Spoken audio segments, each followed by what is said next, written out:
Buen día. Esta semana comenzamos la semana 3 del curso y para esta tenemos destinado a hablar sobre la mitocondria, que ya si bien lo tocamos en otra clase, vamos a profundizar un poco más, y sobre los procesos que están involucrados en la respiración celular. Entonces, vamos a profundizar en la estructura de la mitocondria, qué tipo de moléculas u organelos encontramos en la mitocondria. Volvemos a hablar un poco sobre su función y sobre tres procesos relacionados con la respiración celular. Uno que se da fuera de la mitocondria, que es la glicólisis o glucólisis, y dos, que es el ciclo de Krebs y la cadena transportadora de electrones que se realizan en la mitocondria. Bueno, como ya les comenté, nosotros hablamos la semana pasada un poco sobre lo que son las mitocondrias y seguramente recordarán que estas son consideradas, digamos, la fuente de energía para las células, ¿cierto? Ahora, ¿qué más podríamos decir de la mitocondria? Que son organelos celulares que se encuentran prácticamente en todas las células eucariotas, ¿listo? Y que, como ya les mencioné, son los encargados de suministrar la mayor parte de energía necesaria para la actividad celular. Esto no quiere decir que esas moléculas que almacenan energía no sean generadas en otros procesos o en otras partes de la célula, sino que la mayor cantidad de estas moléculas se generan gracias a la mitocondria. Ahora, en esta imagen simplemente lo quería poner de manera más gráfica, que las mitocondrias vienen a ser las centrales energéticas de la célula, ya que estas sintetizan la mayor cantidad de ATP, que es esa molécula que almacena energía, a través de lo que es el ciclo de Krebs y la cadena transportadora de electrones.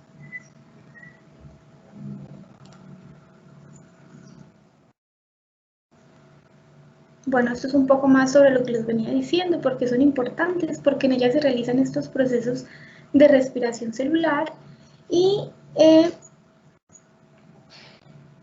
allí es donde se da esa producción de esas moléculas. Ahora, hablemos un poco sobre la estructura de la mitocondria o más en detalle sobre estas. Primero, debemos saber que el tamaño y el número de mitocondrias es variable y depende del tipo de célula, ¿sí? Vean que nosotros podemos encontrar mitocondrias como las típicas que encontramos dibujadas en los libros, ovaladas, con sus crestas, o podemos encontrar unas mitocondrias que son un poco más amorfas, como la que vemos en esta figura, donde las crestas son quizás como más circulares. Entonces hay una gran diversidad en cuanto a tamaño y forma y número, ¿sí? Y algo importante es que ese número, cuántas mitocondrias tiene una célula, está estrechamente relacionada con la demanda energética de cada tipo de célula, ¿sí? Por ejemplo, acá les doy como un ejemplo muy sencillo. En el hígado, en las células del hígado podemos encontrar cerca de unas 1000 mitocondrias por célula, pero esta cantidad es mucho más abundante en lo que son células de miocardio. Ahora hablemos un poco sobre la estructura de la mitocondria. ¿Qué encontramos en la mitocondria? Bueno, una característica que es muy importante es que disponen de su propio ADN, ¿cierto? Recordemos que esto lo vimos. Tienen su propio ADN que es conocido como ADN mitocondrial.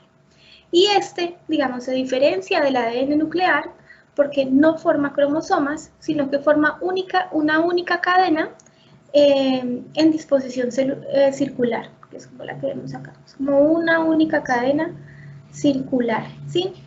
Muy similar a lo que es el ADN bacteriano.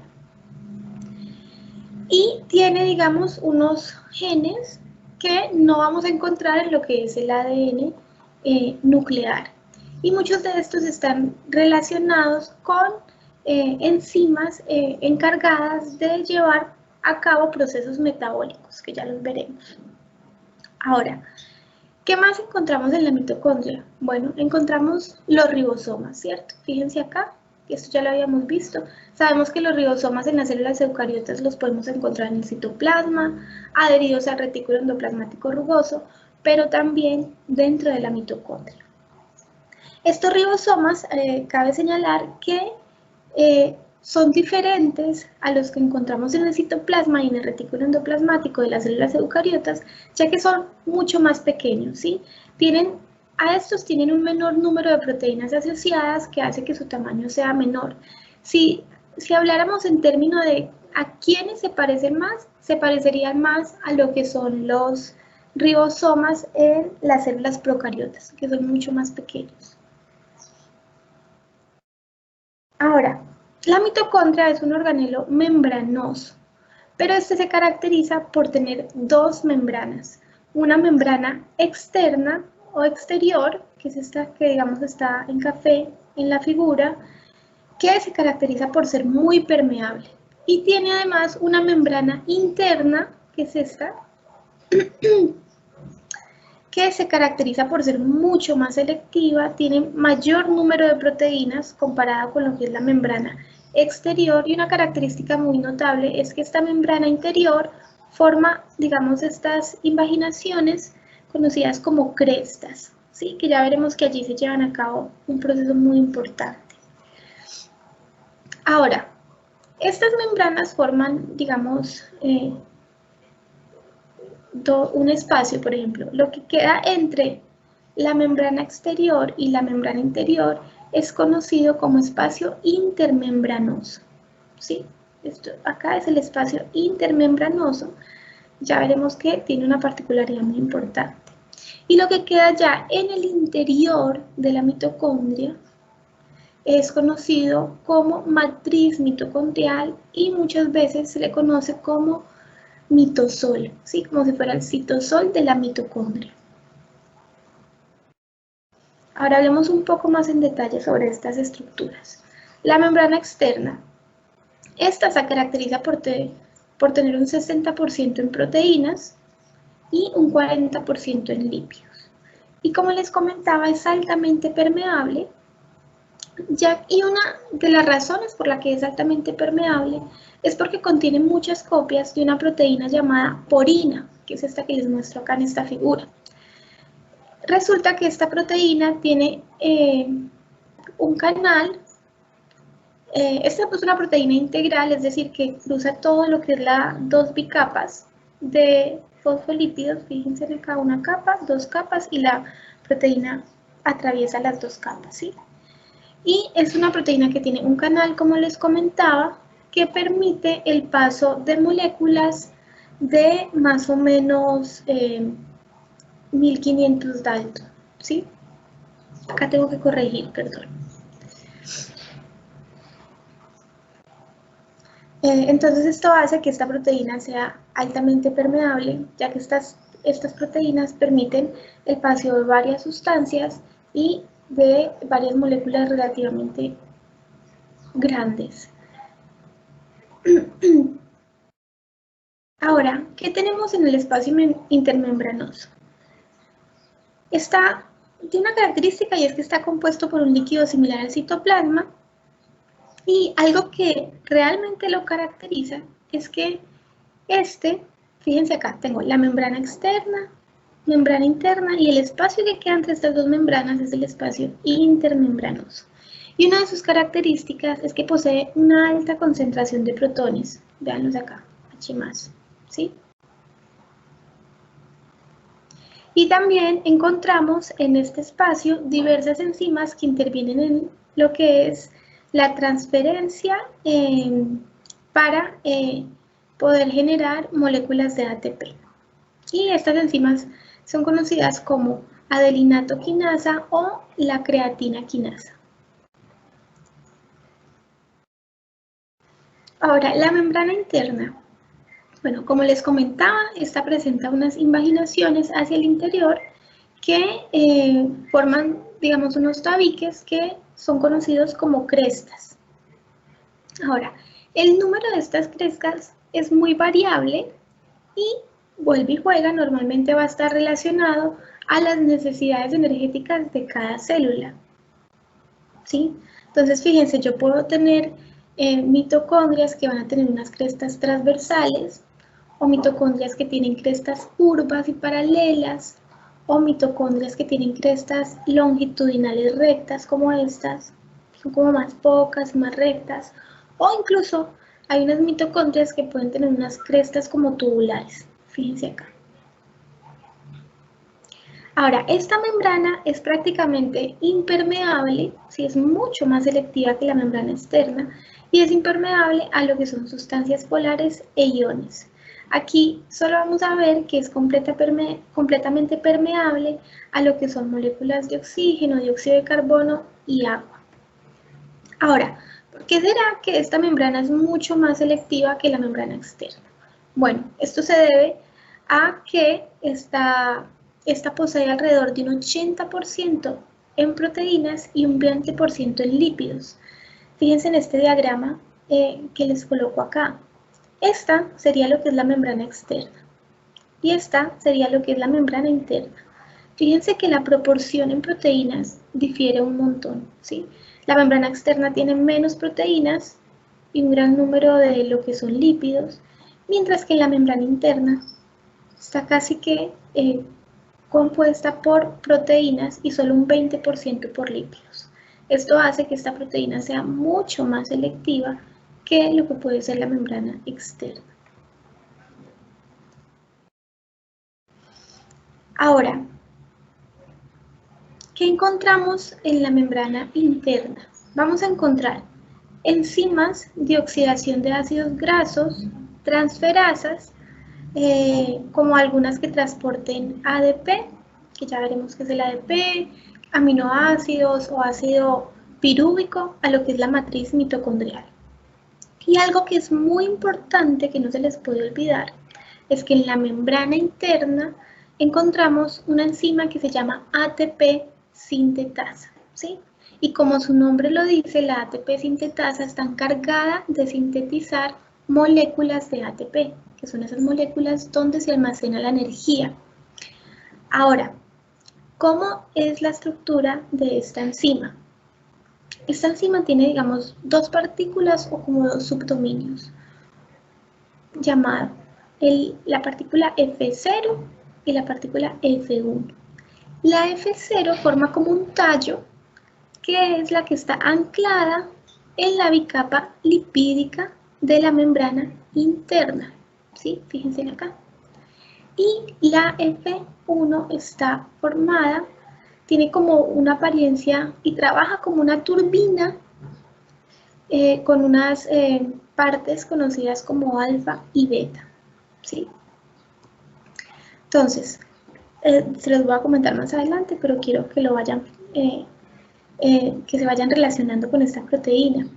Acá se realiza lo que es la fosforilación oxidativa, ¿listo? Entonces, fíjense que lo que va a ocurrir es que van a pasar unos protones, ¿por dónde? Por el dominio de la partícula F0, y cuando estos pasen van a hacer que esta parte de la enzima, la F1, se mueva asemejando una turbina, y lo que va a ocurrir es que cada vez que esto ocurre, cada vez que entran estos protones, se va a mover como una turbina y va a generar moléculas de ATP, ¿sí?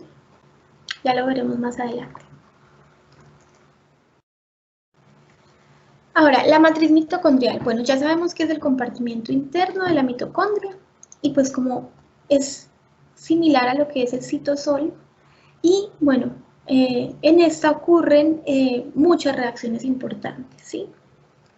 En esta vamos a encontrar que está el ADN mitocondrial, están los ribosomas, vamos a encontrar que hay un montón de moléculas igual dentro de esta matriz mitocondrial, muchos iones y un montón de macromoléculas, ¿sí? Y obviamente muy importante es que allí vamos a encontrar lo que son las enzimas responsables del ciclo de Krebs y la beta oxidación, ¿sí? Bueno, ya vimos todo lo que compone, qué estructuras vamos a encontrar dentro de lo que es la mitocondria. Ahora vamos a hablar de todos esos procesos que ocurren en la mitocondria para llevar a cabo lo que es la respiración celular, que en sí es la producción de moléculas de ATP. Ahora tenemos tres procesos. Uno, glicólisis, ciclo de Krebs y cadena transportadora de electrones. Algo muy importante es que la glicólisis no ocurre dentro de la mitocondria, sino en el citoplasma en ausencia de oxígeno, ¿sí? Pero vamos a ver que aquí se van a generar unas moléculas que son muy importantes para que se lleve a cabo el ciclo de Krebs y la cadena transportadora de electrones que ocurren, ¿dónde? En la mitocondria, en presencia de oxígeno, ¿sí? Es importante que sepan diferenciar dónde ocurre cada uno de estos procesos. Ahora, antes de entrar en detalle, les quería presentar, digamos, la molécula de ATP, que es una molécula llamada trifosfato de adenosina, o ATP en inglés, por sus siglas en inglés. Entonces, ¿qué encontramos? ¿O cómo está formada la molécula de ATP? Esta está formada por un grupo adenina, ¿sí? Que es este, que se une a una ribosa. Ya sabemos que este es un azúcar que tiene 1, 2, 3, 4, 5 carbonos. Entonces es una pentosa, la cual se encuentra unida a 3 grupos fosfato. 1, 2 y 3. ¿Sí? Esto es lo que se conoce como la molécula de ATP. Ahora, en estos enlaces de fosfato se encuentran almacenadas energía. Si nosotros rompemos con estos enlaces de fosfato, se va a liberar energía y lo que vamos a hacer es que ya vamos a formar, ya no vamos a tener un adenosín trifosfato de 3 fosfatos, sino que al romper uno de estos enlaces se va a liberar energía y vamos a quedar con una molécula de adenosín di de 2 fosfatos, ¿listo? Que es conocida como ADP. Ahora, existen otras coenzimas que son muy importantes para almacenar energía. Si bien estas no están relacionadas directamente con ese almacenamiento de energía como lo hace el ATP, sí están muy relacionadas en ese proceso de producir ATP de manera indirecta. Ya lo vamos a ver. Entonces, ¿cuáles son estas coenzimas? Tenemos el NAD, que es un dinucleótido de nicotinamida y adenina. Entonces, fíjense en acá. Yo tengo una adenina con su azúcar y tengo lo que es un nucleótido de nicotinamida que se unen por sus grupos fosfatos, formándome así el NAD. Pero también lo vamos a encontrar en su versión que es más normal en NADH, y es decir que va a tener, digamos, adherido un hidrógeno más, protón. Ahora, estas moléculas, como les dije, esta molécula está relacionada con la producción de ATP de manera indirecta y se utilizan para lo que es el transporte de electrones en el proceso de generar ATP a través de lo que es la cadena de electrones. Una coenzima muy similar a la anterior es la flavin-adenin dinucleótido, que es el FAD, ¿sí? Que tiene un grupo adenina y un grupo flavin que se unen por sus moléculas de fosfato, ¿sí? Y tiene, digamos, la misma función que la anterior. Esta acarrea electrones y produce de manera indirecta moléculas de ATP. Ahora, vamos a salirnos por un momento de la mitocondria y nos vamos a dirigir a lo que es el citoplasma y vamos a hablar sobre el proceso de glucólisis, que como su nombre lo dice es glucosa. Vamos a hablar de glucosa y de la ruptura de esa molécula de glucosa. Entonces, ¿qué es la glucólisis? Es el rompimiento de una molécula de glucosa. Y esta es el inicio de la respiración celular, ¿sí? Fíjense acá, yo tengo una molécula de glucosa que se va a romper para generar 2 moléculas de piruvato. Eso es prácticamente lo que ocurre en la glucólisis.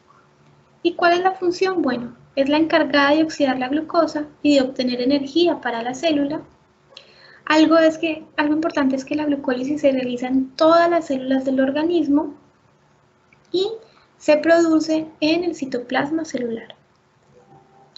Veamos un poco en detalle cómo es este proceso de glucólisis. Bueno, esta tiene 2 fases, una que es el la de fase de gasto energético y otra donde ese gasto energético es recuperado. Entonces, la fase 1 de gasto energético va a tratar únicamente de modificar esta molécula de glucosa hasta llegar a 2 moléculas de gliceraldehído 3-fosfato. En esta participan un montón de enzimas, por ejemplo, hexoquinasa, fosfoglucosa isomerasa, fosfofructoquinasa, ¿cierto? Hay un montón de enzimas, no pretendo que se las aprendan de memoria, para nada, pero sí quiero que entiendan lo que ocurre acá. Entonces, lo primero, para poder llegar de glucosa a 2 moléculas de piruvato, es que esta molécula de glucosa va a ser modificada a una molécula de glucosa 6-fosfato, y eso quiere decir que en la glucosa, en el carbono 6, se le va a agregar un grupo fosfato. Para esto vamos a gastar una molécula de ATP para poder utilizar esa molécula de fosfato acá. Entonces, hay un gasto de una molécula de ATP, se libera un grupo fosfato que se va a agregar en el carbono 6 de esta molécula. Véanlo acá. Después, lo que va a ocurrir es que esta molécula de glucosa va a ser convertida en fructuosa 6-fosfato por esta enzima. ¿Sí? Fíjense que acá el anillo es diferente, hay un cambio, pero seguimos teniendo el fosfato en el carbono 6. Pero acá ya tenemos es una molécula de fructuosa. Luego, lo que va a ocurrir es que esta molécula de fructuosa 6-fosfato va a ser convertida a fructuosa 1,6-bifosfato. Entonces acá vuelve y juega. Tenemos un gasto de una molécula de ATP, donde ese fosfato del ATP se va a utilizar para formar esta molécula. Entonces fíjense, seguimos con nuestra molécula de fructuosa, solo que ahora tiene dos grupos fosfatos. Uno en el carbono 1 y otro adherido al carbono 6. ¿Sí? Ahora, ¿qué va a ocurrir? Aquí va a jugar lo que es una enzima llamada fructuosa bifosfato aldosa, que lo que va a hacer es romper esta molécula en dos para generar 2 moléculas de gliceraldehído 3-fosfato. Entonces acá lo que ocurre es que esta molécula prácticamente se rompe en dos y me queda, miren acá, una molécula de gliceraldehído 3-fosfato. Tiene 3 carbonos, 1, 2, 3, y en el carbono 3 tiene el grupo fosfato. Acá en realidad, con este lado de la molécula vamos a tener una dihidroxiacetona fosfato, pero por acción de otra enzima lo que vamos a hacer es reorganizar un poco esto para tener una molécula de gliceraldehído 3-fosfato. Acá lo importante es que esta molécula de glucosa se rompió para obtener 2 moléculas, ¿sí? Ahora, todavía no hemos llegado a lo que es el piruvato, entonces esta molécula va a sufrir algunas modificaciones para llegar a ser una molécula de piruvato. Y aquí comenzamos lo que es la fase de beneficio energético, ¿sí? Que es conocida como la fase 2. Entonces, fíjense, arrancamos con nuestra molécula de gliceraldehído 3-fosfato. Acá van a emplearse también otro montón de enzimas que van a ir modificando esa molécula hasta llegar a nuestra molécula de piruvato. Entonces, en este proceso de pasar de gliceraldehído 3-fosfato a lo que es 1,3-bisfosfaglicerato, vamos a generar lo que es una molécula de NADH, ¿sí? Vamos a pasar de la molécula de NADH a lo que es una molécula de NADH. Y aquí vamos a obtener el 1,3-bifosfaglicerato. Posteriormente, vamos a ver que vamos a empezar a generar moléculas de ATP. Entonces, esta molécula debe pasar a una molécula de 3-fosfoglicerato.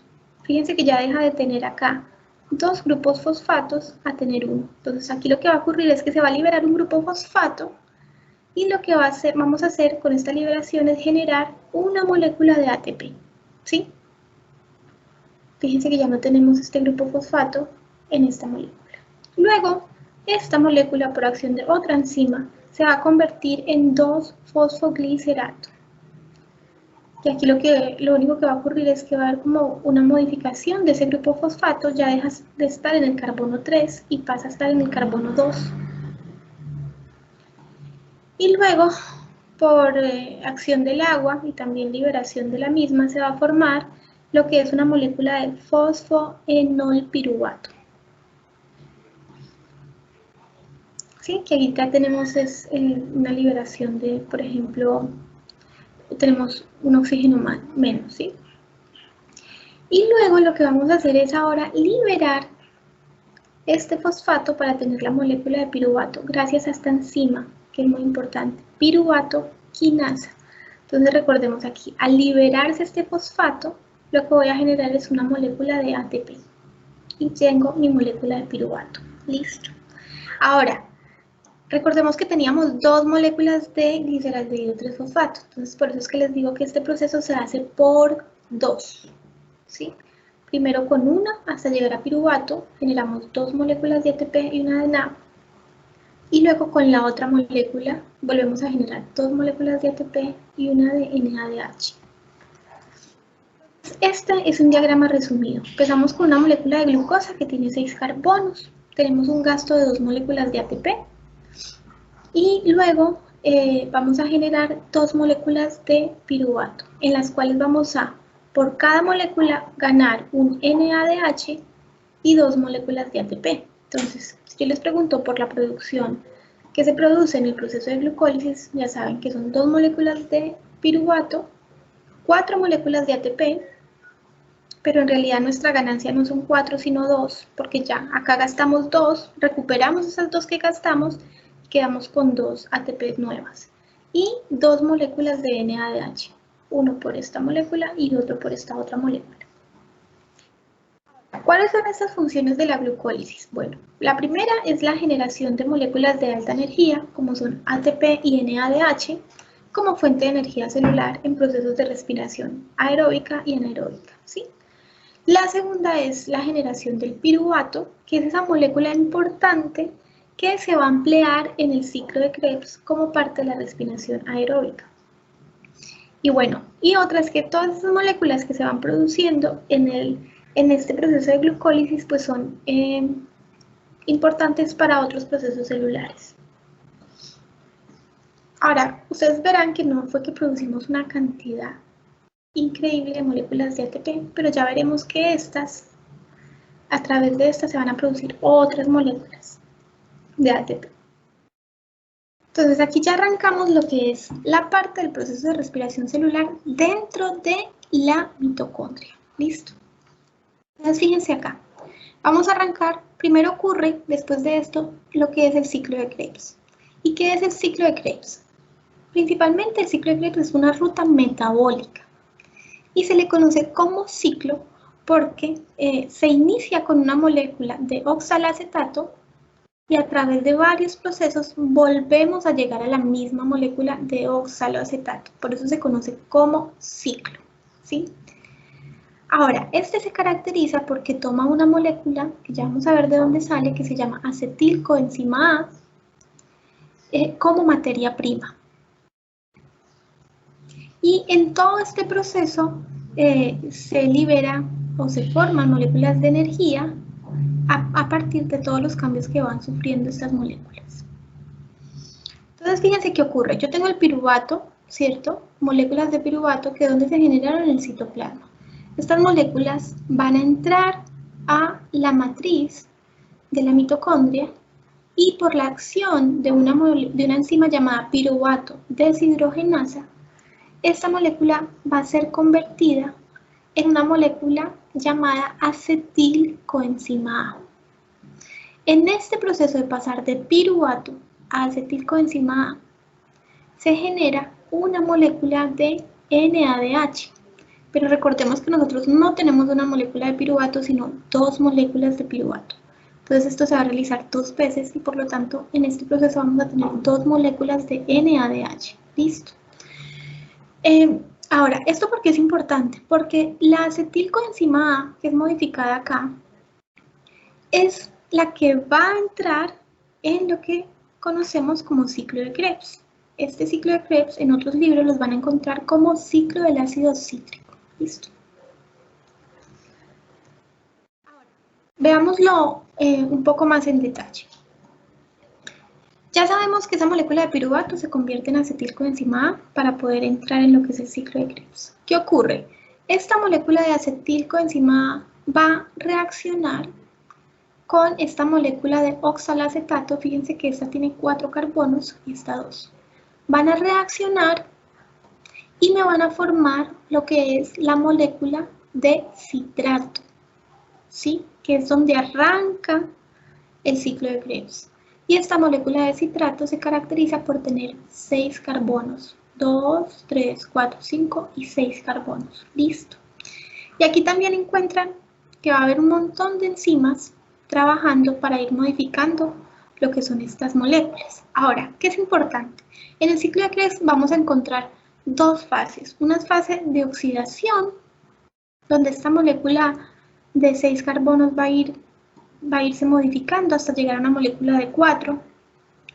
Y vamos a encontrar una fase de regeneración, ¿sí? O sea, este oxalacetato que se está modificando acá, lo volvemos a generar.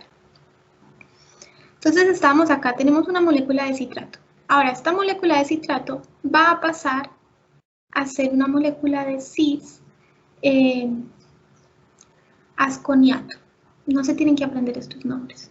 Listo. Entonces, en este proceso actúa esta enzima aconitasa.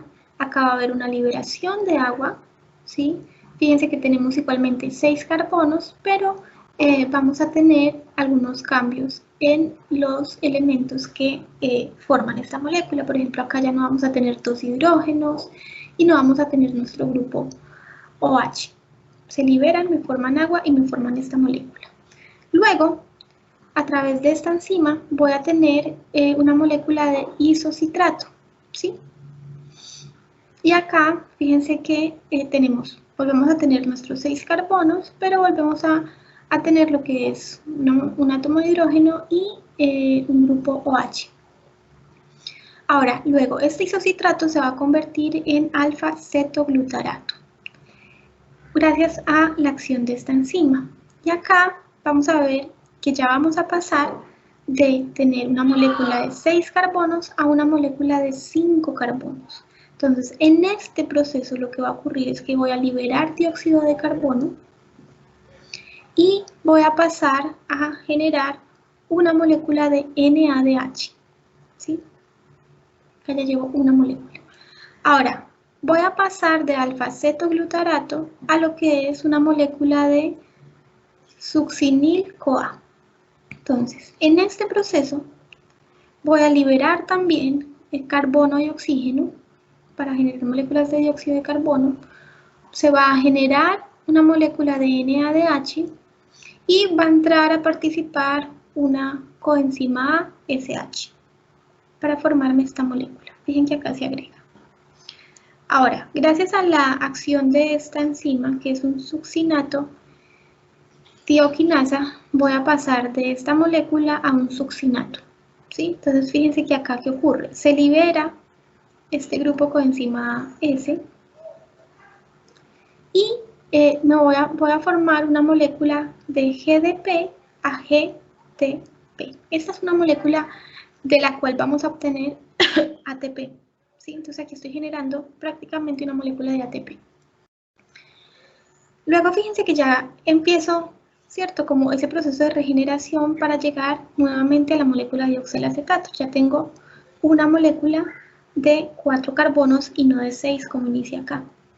Ahora, este succinato va a pasar a ser un fumarato, gracias a la acción de esta enzima. En este proceso pues voy a perder algunos hidrógenos, entonces voy a generar lo que es una molécula de FADH2, ¿sí? Recordemos que aquí también se almacena energía. Y luego voy a pasar de fumarato a malato, ¿sí? Aquí se va a utilizar agua y se va a formar esta molécula.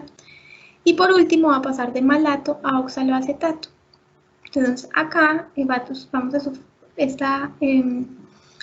digamos que se va a liberar un hidrógeno de esta molécula para formarme lo que es el NADH y llegar al oxaloacetato. No pretendo que estos nombres se los aprendan, obviamente no, pero sí quería que entendieran que ¿con qué enzimas comienza el ciclo de Krebs? Bueno, con el acetilcoenzima A y el oxaloacetato. ¿Qué van a hacer? Van a reaccionar y me van a formar una molécula de citrato. ¿Y cuál es el objetivo de esta molécula de citrato? Sufrir ciertas modificaciones y en el proceso liberarme moléculas de NADH, ATP y FADH2, ¿sí? Hasta llegar a oxaloacetato nuevamente. Y recordemos que esto se va a hacer 2 veces. ¿Por qué? Porque yo tengo 2 moléculas de acetilcoenzima A. Acá les dejo, digamos, esta imagen, que si lo ponen en pantalla completa van a poder ir viendo que se va ganando y perdiendo a medida que se van dando esas modificaciones en cada una de estas moléculas. ¿Listo? Ahora, como les comentaba, esto se hace por 2. Entonces, ¿cuál es la ganancia que obtenemos del ciclo de Krebs? Vamos a ganar por cada molécula de acetilcoenzima A, vamos a ganar 3 moléculas de NADH, una molécula de ATP, que es esta que les comentaba acá, y vamos a ganar una molécula de FADH2. Pero como esto se ocurre 2 veces, porque tenemos 2 moléculas de piruvato que se convierten en acetilcoenzima A, pues esto va a ser multiplicado por 2. Listo. Entonces fíjense acá la ganancia que tenemos. 6 moléculas de NADH, 2 de ATP y 2 de FADH. Ahora, lo que se me olvidó comentarles es que de cada una de estas moléculas de NADH, yo puedo obtener aproximadamente por cada una de estas 3 moléculas de ATP. ¿Sí? Y por cada una de FADH, yo puedo obtener aproximadamente 2 moléculas de ATP. Ahora, después de lo que es el ciclo de Krebs, fíjense que se generaron estas moléculas, ¿cierto? NADH, ATP, FADH. Yo les comentaba que estas son generadoras indirectas de moléculas de ATP. Y vamos a ver acá por qué y cómo es que generan moléculas de ATP de manera indirecta. Bueno, estas moléculas son empleadas en lo que conocemos como cadena transportadora de electrones. Y esto es simplemente una serie de proteínas, y esto ocurre en una serie de proteínas que se encuentran en la membrana interna de la mitocondria. ¿Sí? Recordemos que teníamos un montón de proteínas en la membrana interna de la mitocondria. Y en términos generales lo que ocurre es que perdón, vamos a tener un complejo de proteínas que van a ir de la 1 a la 4. Y este complejo de proteínas lo que va a hacer es que estas moléculas de NADH y FADH se caracterizan por acarrear electrones y ellas lo que van a hacer es pasar a estos complejos y entregar sus electrones. ¿Sí? Y cada vez que se entregan estos electrones va a haber un paso de protones, que son estos H+, a través de lo que son estas proteínas. Entonces, fíjese, estamos en la matriz donde se realizó el ciclo de Krebs, tenemos estas moléculas de NADH que van a ir a lo que es la membrana interna para llevar electrones a este complejo de proteínas que tengo acá, que lo que me va a permitir es pasar estos protones al medio intermembranoso, es decir, al espacio intermembranoso. Y en este proceso vamos a ver cómo se generan esas moléculas de ATP.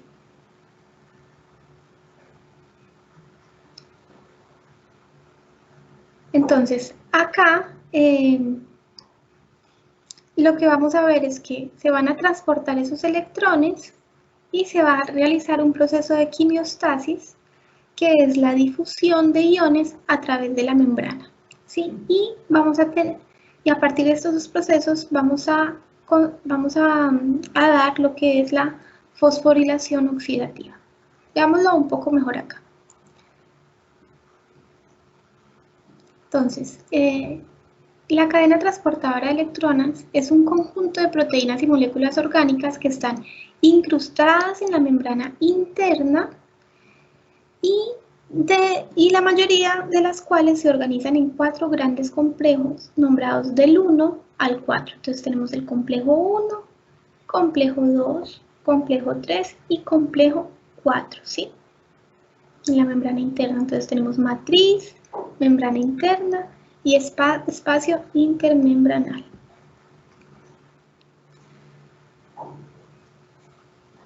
Entonces, lo que ocurre es que los electrones obtenidos de la oxidación de moléculas orgánicas, ¿sí? que están siendo acarreados por estas moléculas de NADH y FADH2, se van a adherir a este proceso de transporte de electrones para bombear protones desde la matriz al espacio intermembranoso. Entonces, aquí lo que hace es que el NADH y el FAD van a entregar esos electrones a estos complejos.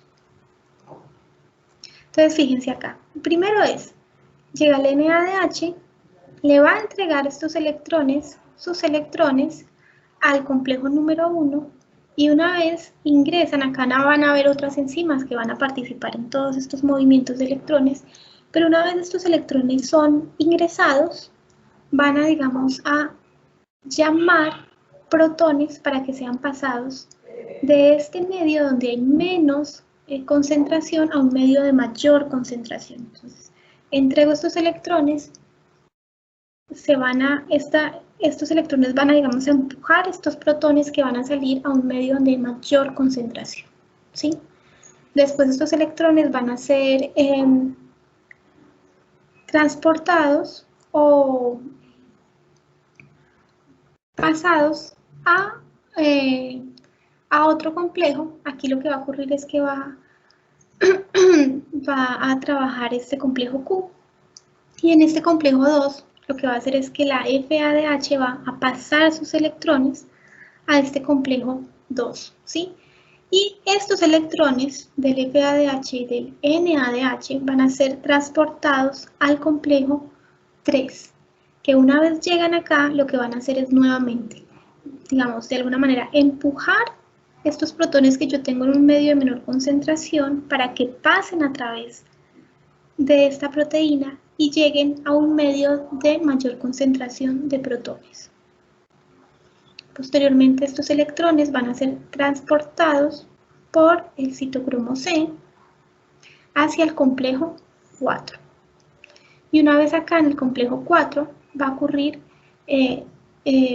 lo mismo, ¿sí? Estos electrones van a empujar el paso de estos protones de hidrógeno que están de un medio de menos concentración a un medio de mayor concentración, lo van a sacar hacia el espacio intermembranoso y acá posteriormente estos hidrógenos se van a unir a moléculas de oxígeno, ¿sí? Por eso es que hablamos de un proceso aeróbico. Ahora, acá, después de este proceso de transportar estos electrones y de pasar estos protones al espacio intermembranoso, pues vamos a tener que este espacio va a quedar con una concentración muy alta de protones, que por gradiente van a querer regresar a lo que es la matriz mitocondrial. Entonces, acá es donde entra a jugar esa enzima que les comentaba que encontrábamos en la membrana interna, que se llama ATP sintetasa, ¿cierto? Que les comentaba que tiene como, bueno, acá no está, como unas turbinas, ¿sí? Entonces, fíjense, tengo un espacio intermembranoso con una alta concentración de protones y tengo una matriz con una baja concentración de protones. Por gradiente, estos protones van a querer regresar a la matriz mitocondrial. Entonces, ¿por dónde se va a realizar este paso?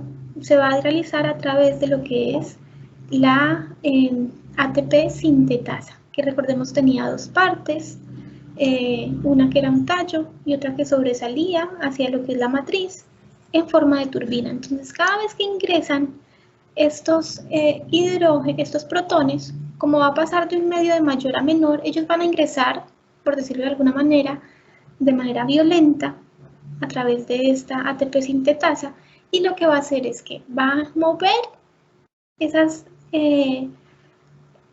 láminas beta y alfa que tiene esta sintetasa acá, que va a funcionar como un, bueno, bueno, se me fue el nombre, lo que va a hacer es moverla y en ese proceso en el que la va a mover rápidamente se va a generar lo que son moléculas de ATP. Entonces, cada vez que ingresen 4 protones de estos, se va a generar un movimiento violento en lo que es esta parte de la ATP sintetasa y se me van a formar moléculas de ATP cada vez que se realizan el ingreso de estos protones.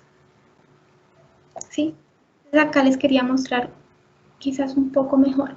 Entonces recordemos, estas moléculas son acarreadoras de electrones que lo que van a hacer es pasarlos a estos complejos que yo tengo en la membrana interna.